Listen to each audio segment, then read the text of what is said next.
líquido sólido. ¿Sólido? Muy bien. The students in Yolanda Riquelme's morning science class at Sherman Elementary are part of a unique program. The neighborhood school in Sherman Heights is the only school in the city where kids spend half the day learning in English and the other half in Spanish. Cuando le haces así, The approach is paying off.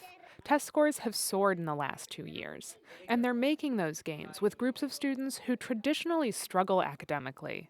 Almost all of the school's students are from low-income families, 80% are learning English as a second language, and Principal Edward Caballero points out one more group that faces a lot of challenges. Finally, our homeless population is about 8%. We average anywhere between 40 and 50 students. Families transitioning in and out of homelessness tend to move around a lot. That can mean moving their children from one school to another, sometimes multiple times a year.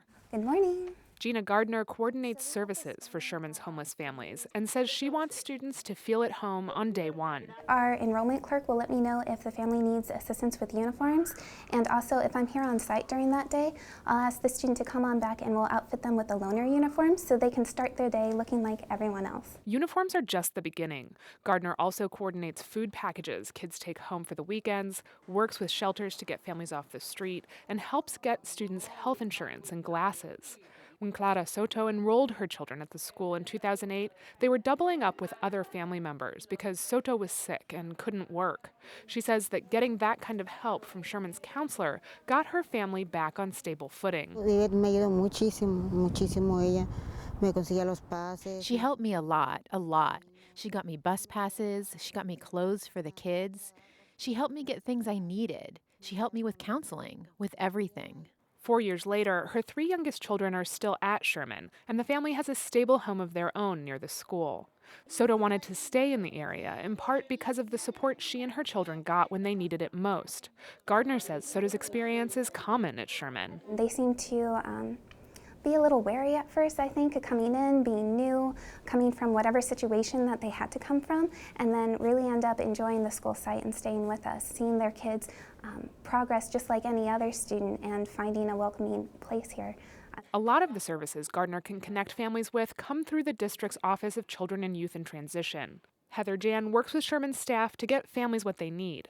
She says building the connections that make families want to stay is part of their larger goal for all of the nearly 3,500 homeless students in the district. It's the one place in their world that may be stable, and so we try to keep that intact for them and try to have as much normalcy as possible for that child and that family.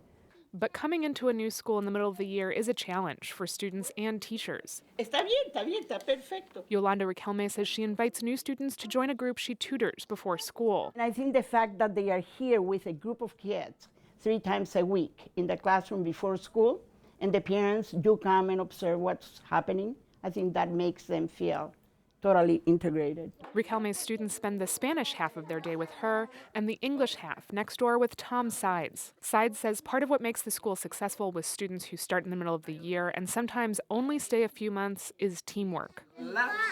We meet almost every day after school. We have planned days where we meet as a grade level. I meet with my partner, I meet with my other English partners, so there's a lot of collaboration going on. So we talk a lot about, okay, this child doesn't speak Spanish nor English, and their native language might be Arabic, and what do we do? Caballero says everyone's focus is on making sure even the children with the most stacked against them succeed. We always deal with what we call in Spanish, pobrecito, poor little one.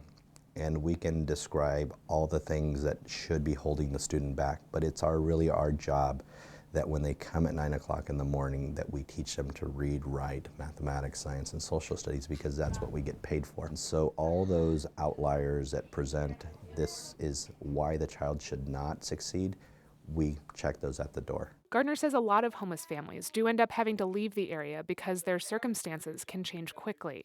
Many homeless students are only at the school for 3 or 4 months. Plenty of schools just let these families go. But Gardner does what she can to help kids that enroll at Sherman stay there, like signing them up for free bus passes provided by the district. Typically, a family will come in and say, oh my gosh, we're moving, what can we do to stay? And we'll say, oh, we have these services here, and by the way, you have the right to stay here too. Sherman's staff believe any child might beat the odds with support like that. noisy.